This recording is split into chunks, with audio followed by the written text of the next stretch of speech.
Meaning of grooming. Grooming.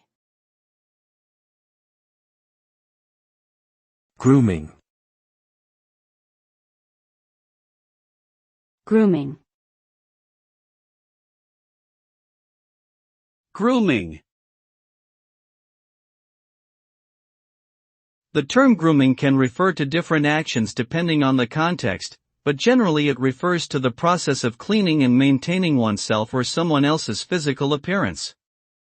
In a broader sense, grooming can also refer to the process of preparing and training someone for a particular role or activity. However, in recent years, the term grooming has been more commonly associated with the insidious process of manipulating and exploiting children for sexual purposes.